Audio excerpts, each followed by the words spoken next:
So I just, first of all, just like to thank you for inviting me. I'm going to relate a little of the history of the Canadian Military Heritage Museum, where it started to where it is now. And I will showcase some of the more unique artifacts that in current displays and commemorations. Excuse me. I've always had a passionate interest in our military history, it was peaked at about age 11 when my grandmother gave me her father's military effects from World War I. And the first slide is a New Testament. Oh, it's coming. The first slide was it's a New Testament. And that's a slide after this one. She gave me a small New Testament that was presented to all the soldiers in the First War. And usually they got these New Testaments when they were in a hospital somewhere. And he was gassed in April of 1917 at Vimy Ridge. And it was presented this New Testament. It says he was presented at Stationary Hospital at Saint Omer on May the 27th while he was recovering from a gas attack. He was with the 125th Battalion, which was a Brantford battalion, that one, and the 215th Battalion. And also included was a photo of my great-grandfather, which is in the next slide. And it's one of the only pictures I've ever been able to find of him. He was a man of 5'3". I've found this out. I found him in various pictures doing research. And I looked at him in the picture, and he's not the shortest guy in the picture. So that just shows you who went to war in the First World War. He lived not too far from the Military Museum over on Drummond Street. He left 3 young kids at home to volunteer for King and Country to fight in France in World War I. He later died from the effects of the gas, breathing problems, just before the start of the Second World War.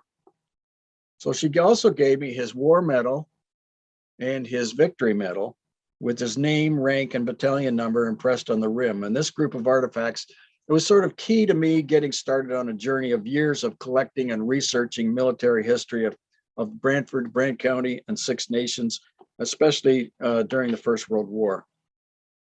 Now I'm both fortunate and honored to spend most days of my retired life at the Military Museum, surrounded by some dedicated volunteers and our military heritage. It's like a kid in a candy store being down there. The next slide is Derek Pite, and I'm sure everybody in Brantford knows Derek Pite. What was once a vision by a group of veterans and historians and dedicated volunteers was headed by this man. It became a reality in 1993, and we have a mandate to display, preserve, and educate others to our rich local military heritage of Brantford, Brant County, Six Nations.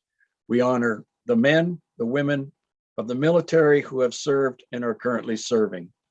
Derek was a D-Day veteran, and he was an honorary member, honorary life member, and he passed away in 2018 after a lifelong dedication to honor our veterans and our local military history and promoting the museum.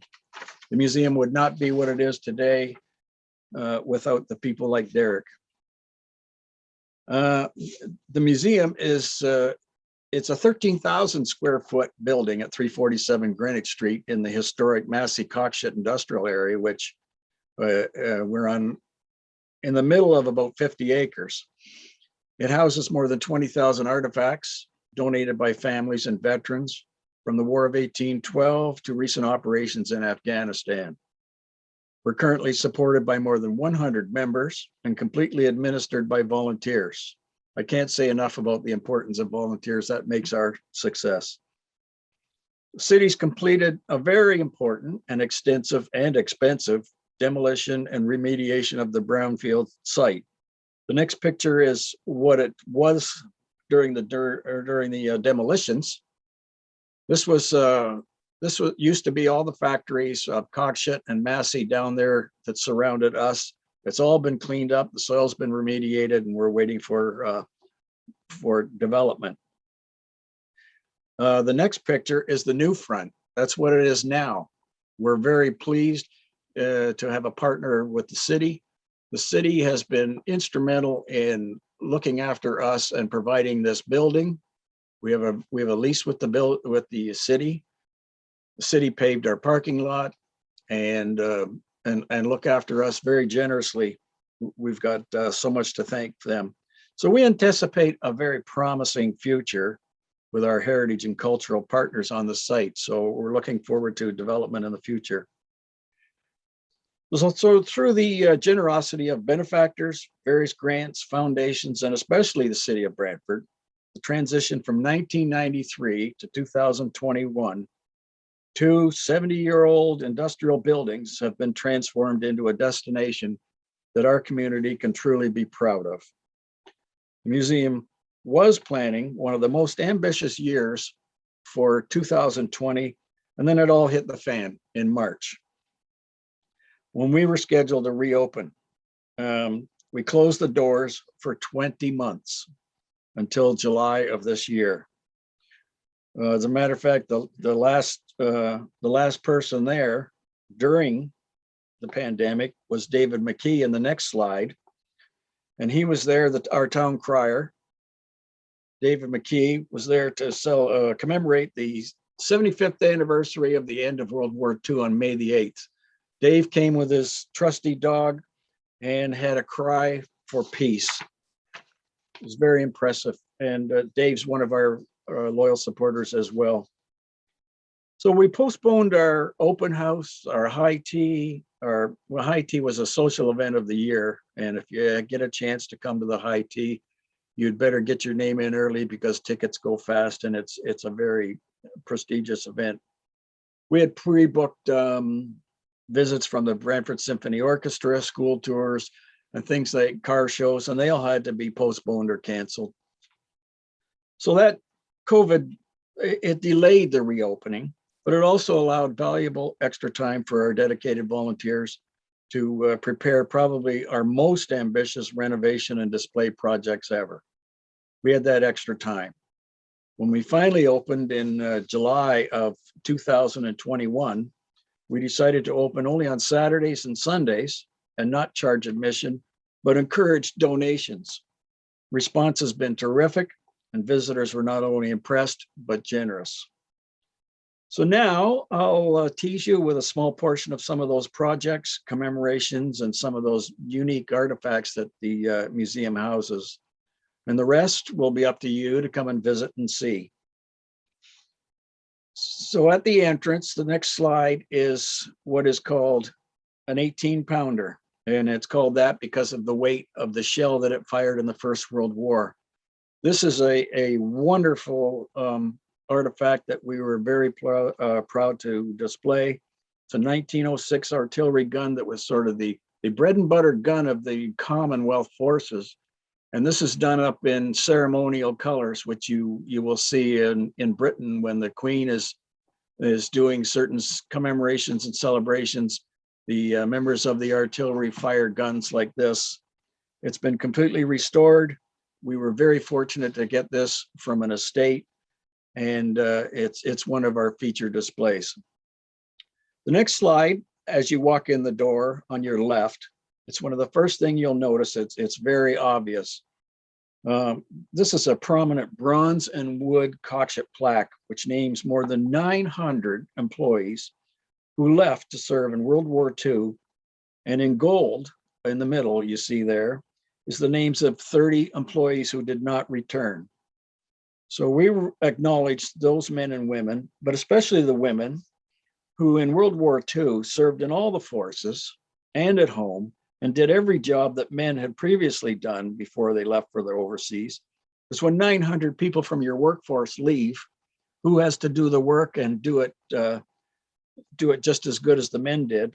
The women. The Massies and Cockshuts converted from farm implements over to ordnance, over to armaments and war preparations. People like my grandmother, who was working in a building on the Greenwich site at Massey's. They were making components for the mosquito bomber, and it was components made there. Then they're sent down to Malton to be assembled and then sent off to war. People like that happened in all the factories in Brantford and Brant County, and all the industries had honored their employees, whether it's Hurley Printing or Watrous or Scarf Paints. And we've been very fortunate to be able to keep these, preserve these artifacts, and we don't have enough wall space to put them all up, but we've got them, and they've been saved from being destroyed. The next little slide is a small cockshut plaque. Now, this little plaque was stored at Legion Branch 90 in West Brant. Unfortunately, Legion Branch 90 closed, like a lot of Legion and service clubs are doing. And we gratefully accepted, and many of the artifacts and pictures from Legion Branch 90, which veterans have left there over the years. And a lot of those things they didn't know what to do with, but we're honored to keep them and preserve them for them. They won't all go on display right away, but they've all got a good home now. The next slide is a tribute to our Indigenous veterans.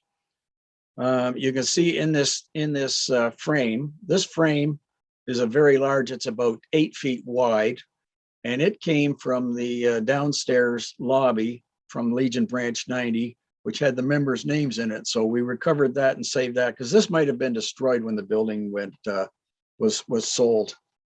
So we recognize the significant contributions to our Indigenous allies. More than 12,000 served in World War I and World War II, Canadian Indigenous, and 500 were killed. And we can only do, what we do is just a small portion of what they deserve. And they went everywhere from the War of 1812 right up to Afghanistan. In the middle of that picture is Brigadier Martin, who was a prominent, ended up being a general. So 2020 was supposed to be, our main theme was the 75th anniversary commemorating the end of World War II. And our theme was 1945, victory, liberation, and peace. So here's a newspaper, the Brantford Expositor. There was parades. We've got a display of newspapers down at the museum from the days the war ended. And it was just a relief. It was a celebration back then of people who had lived through at least 4, probably 5 years of the war, uncertainty, what's happening over in Europe, and sending their sons, their daughters, and their fathers off to war. So we carried over. Also, the next slide is a welcome home banner that we back one. Oh, okay, that one. It's a canvas welcome home banner that was in a lot of windows, and it just welcomed home soldiers. Back then, you went places, you saw things you shouldn't have to see as a young man, and you were told to come home and be normal again. So I mean, it was really tough.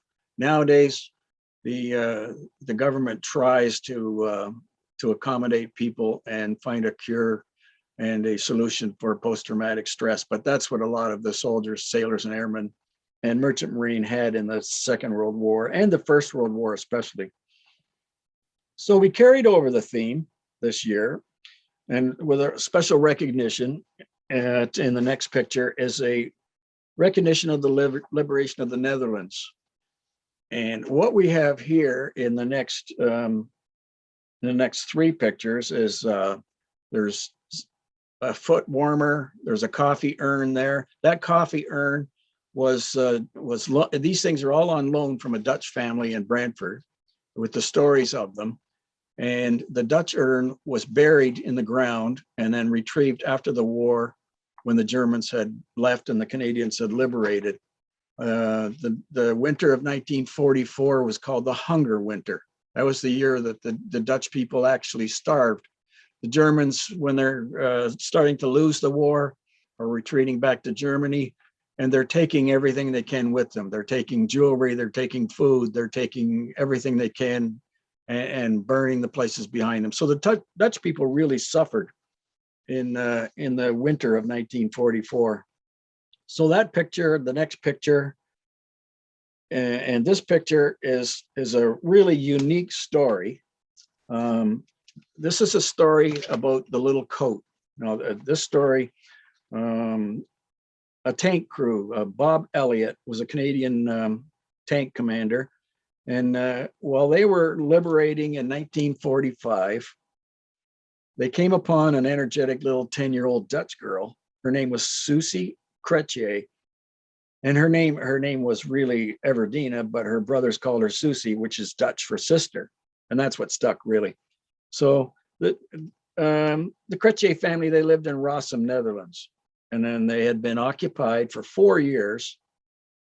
The father was identified as a resistance operative, and the family were forced to run for their lives. So they escaped to the Allies. So when the Allies are in the process of liberating the Netherlands, she sang songs for the soldiers and asked questions and sort of lifted the spirits of the soldiers who were a long way from home. And they sort of adopted her. And so they sewed soldier stripes on her torn sleeve of her worn old green jacket. And they allowed her actually to sit inside the tank while they were firing at the Germans. They gave her family food as well as chocolate and gum and for her and her brothers. Then on Christmas Day in 1944, the Canadian soldiers presented Susie with an army-style made coat, which was made by a local seamstress, and it was made from a wool army blanket. And the buttons on the coat came from the soldiers' tunics. So she held on to this coat for decades and cherished it as the most special gift she had ever received. And the family had remained in contact with Bob Elliott and invited him to the Netherlands to reunite with some of the families he had met during the war 30 years earlier. Well, this could be a movie because Susie and Bob fell in love, and she followed her favorite soldier back to Canada. She became a Canadian citizen, a proud Canadian citizen in 1985. And they spent the ensuing years between Edmonton and the Netherlands. And they participated in Remembrance Day and liberation ceremonies in both countries. It's a wonderful story. So they donated this little coat to the Canadian War Museum, and it represented the bond between the Netherlands and Canada. Well, unfortunately, Bob passed away in 2013. So she returned back to the Netherlands to be near her mother. And in May of 2020, the 75th anniversary of the liberation of the Netherlands, the little coat went back to the Netherlands to commemorate that milestone. And this is an exact replica or reproduction of that coat. I found an old army blanket at the flea market, and I had some army buttons. And my wife Jane created this from the original coat. And there's a wonderful book of this whole story called The Little Coat by Alan Buick. So put that on your list of things to read, because that tells the whole story. And that was just that's a wonderful story, and we're glad to have that. The next slide is in the Netherlands theme of things too. It's called the Dutch national skirt. It's known as a Freestrock or a festival skirt, a skirt of life or an orange skirt. A woman, pardon me for the pronunciation, Mies Wasvan van Lemp. She was a resistance fighter in the Netherlands during the war. She was arrested in 1943 and sent to 2 different German-run concentration camps. So she received her laundry packet from home, which was a patchwork scarf was made for her. And she was quite thrilled getting these scarves and colorful items. So after the war ended, she asked survivors to construct patchwork skirts made from pieces of cloth that had a memory associated with them, perhaps a part of a shirt or a dress worn by someone who had been taken by the Nazis, never to be seen again. And they were predominantly orange, in reference to the House of Orange, from which the royal monarchs, the Queen Wilhelmina, and her daughter, Princess Juliana, had descended. And each skirt was required to have a set of triangles at the bottom in the hem, and it was usually orange, with the Liberation Day, May the 5th, 1945. So over in the right-hand side, it's got that. The 10th of May, 1940 is on the other side. That's the day the Germans occupied the Netherlands. So these skirts were worn on special national holidays, and like the Queen's Jubilee or Memorial Day or things like that. There's over 4,000 of these skirts submitted to the National Registry in Holland, and this is another one that Jane made a reproduction of. So these are terrific little stories, and like I've always said, every artifact tells a story, and it's up to us to tell it. But this is something that, you know, it gets away from the usual guns and uniforms and things, but it tells personal stories of people during the war. The next slide is local artist Barb Sutherland. She's created 4 mixed media panels titled "In Their Own Words: The Voices of the Veterans," and it honors the personal memories of her grandfather in World War I, her father in World War II, and what we see here is our friend Len Hill in Korea, and there's a friend in Afghanistan. So she's done these mixed media and taken the stories and the words from these people, these veterans, and incorporated them into the art. And it's a wonderful it's a wonderful exposition. The next slide is that's young Len Hill, and he looks like a kid because he was in the Korean War. The next slide is Len. This is a close-up of one of the things that he has remembered during the Korean War, and is incorporated into the art. Tomorrow, CHCH TV in Hamilton is coming to the museum to talk to Barb and Len and myself, and we're going to make sure that they know the story that Len's got and the story of the museum. So these will be 4 3-minute sections that will be recorded and play on Remembrance Day. So if you want to check that out on CHCH Hamilton on Remembrance Day, that will be there. The next slide is a lighthearted video. It displays and honors really the dispatch riders, the much maligned and always forgotten guys who did the dangerous work during the Second World War. The museum vehicles and a motorcycle and members of our museum spent about 9 hours with a movie crew making a 3-minute video with reenactors and actors. Spent the whole day shooting this feature, and it features our gun tractor, our Jeep, and also the Norton motorcycle that is in the picture in the front. Next slide is a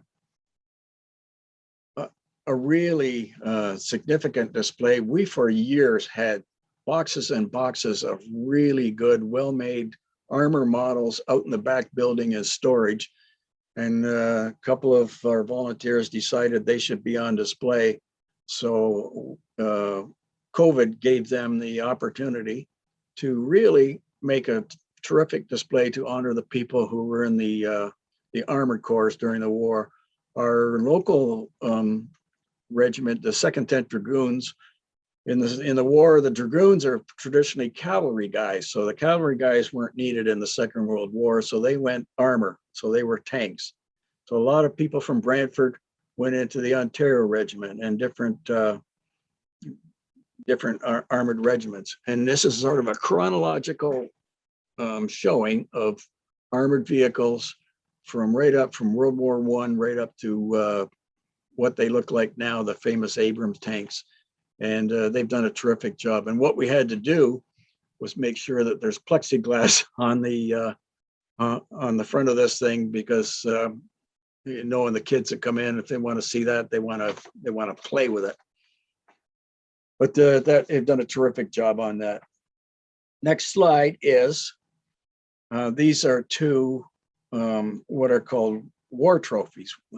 At the end of the First World War, the Commonwealth decided that they would take all the German war trophies captured during the war, and you'd see them in parks and you'd see them in armories. You even saw them in front of schools, whether it's a mortar or a gun.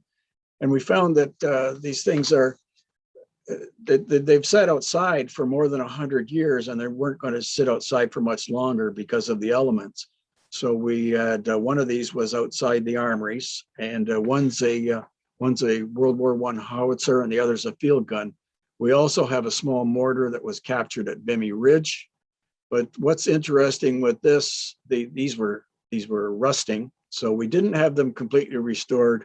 We had them sandblasted and then painted. When you see this interesting paint scheme on the howitzer, you see that it's not an actual it's very colorful. It's not an actual camouflage. It's more of to break up at a distance and confuse.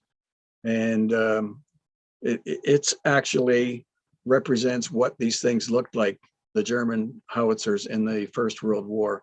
The wheels have been done by the Mennonites. They did a terrific job. Our volunteers are responsible for having these things look like they do now. They look terrific, and they're a real addition to our museum. And if anybody wants to come and see these things in person, you see the paint scheme on this thing. They're from the palette of the like Pablo Picasso and people like that. They're bright colors, and people walk in the door and they say, what the heck is that? Why is that in here? But it is an accurate representation of what they did look like. So the next slides are, so we've got so many church plaques, school plaques, industrial and factory plaques that buildings have been torn down. We're very fortunate to be the recipients of these plaques because the honor rolls and the plaques represent the history of that and the history of Brantford. And you look on any of those things and you see the names. This particular one is from St. Paul's Church that was down on, I think it was Leonard Street down on Homedale. And congregations are getting smaller, churches are closing, buildings are closing. But this one, I see there's probably 4 or 5 names on there that I know the grandkids or kids of these veterans from 1939, 1945. We even have from St. John's Church in West Brant a pulpit. We have a pulpit that unfortunately the churches have been closing, and we have saved them. And in that pulpit are hand carved the names of the First War and Second War veterans who went overseas, the parishioners from those churches. They're marvelous, and you really have to see them in person to appreciate them. It's just the way that the schools, the businesses, the churches honored their employees and their students and their parishioners. The next slide is, that one. This one, this is from Holy Trinity Church, and this is one of 2 plaques we received from them. And this was a bronze plaque. And the story here in doing the research, Lance Corporal Ernest B.P. Davies, he won the military medal, and he was killed in action, 2 months before the end of this First War. He's 18 years old. And an interesting part of this, when you look it up on things like on Great War Centenary Association, his middle 2 initials, BP, are Baden Powell. So obviously he was a Boy Scout, and or somebody in the family was, but all the churches did these. He was a member of the 215th Battalion, the other Brantford Battalion, and this was erected by his family in the church. And it's sad thing is there's so many of these. World War I was a total waste of humanity for all countries. Millions and millions of youth were killed. The next slide is an interesting one because what we have, and we mounted these things in the back building because we did not have any wall space in the in the front building. These are from Burke's. The jewelers from downtown Toronto had these in their store. Someone called me months ago and said, I've got these 2 bronze plaques, which it's amazing they survived the scrapyard anyway, that came from Burke's. And he said, I'm moving. I've had them for 20 years. My company's going to get rid of them. Do you want them? And I said, yes, definitely we'll take them. Can't guarantee they're going to go on display, but this is how Burke's, and these things weigh about 100 pounds each. So we mounted them on the wall in the back building. So when we're back there doing our work back there, these are honor rolls from Toronto. And it's this is just another example of what some of these companies did. They would have cost an awful lot to have these made, but this is First War and Second War recognition. The next slide is an interesting one because this is a donation that came in a couple of months ago. We had correspondence with a family from British Columbia, descendants of Captain Harold White. Captain Harold White lived when he was in Brantford during the First World War. He lived at 546 Coburn Street. And so I went down to find out where 546 Coburn Street was, the house. The house is no longer there. It's now the lot where the Shoppers Drug Mart is down there by below Pauline Johnson there. But anyway, he was Harold White, got the Distinguished Flying Cross. The Distinguished Flying Cross in the First War is very rare. There was not 200 Distinguished Flying Crosses given to Canadians in the First War. And he was the first local airman to be awarded this. And like in the Second War, there's probably about 4,500 Distinguished Flying Crosses to Canadians. Of course, they're flying a lot more planes, but this is a really significant and rare artifact for us to receive. So this is going to be a prominent display. And he was a World War I fighter pilot. So I mean, this is something that we can really brag about and promote. The next slide is that's his ID tag, which he was a lieutenant at that time, Royal Flying Corps. Royal Flying Corps what was the Air Force during the war, and then it became the Royal Air Force. So we're very pleased to have all of those.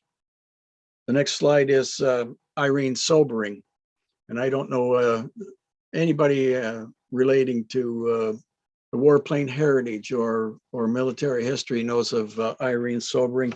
Irene is sitting in front of a uniform that she wore in the Second World War, and she was present. This picture was taken when she came to the high tea 2 years ago, and she was just thrilled to be there, and she's having a toast to us.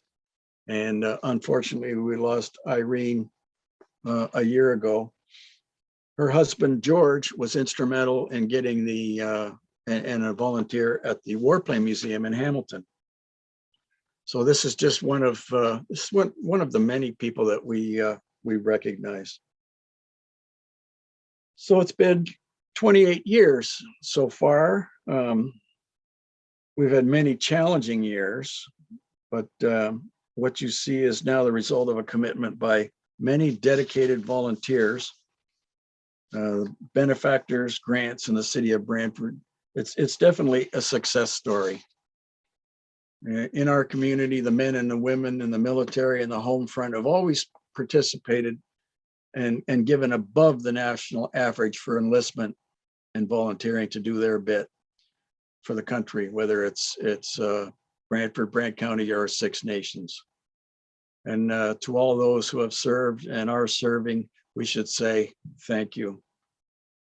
So I just, the next time you're in a hurry or losing your patience while you're waiting in line for a few minutes, think of those men, the women, the sons, the fathers, the daughters, the wives, who spent their youth away from home many times for years. A lot of times, they're gone for 3 or 4 years, some 5 years, and a lot of those did not return. So in the thousands of artifacts that we house are personal stories. Our challenge now is up to us to preserve them and bring it on to younger generation to continue in our steps and tell those stories. So really, I've just I've teased you with a very small section of the museum's wonderful collection. It's now up to you, so much more for you to see in person. I'd like to invite you.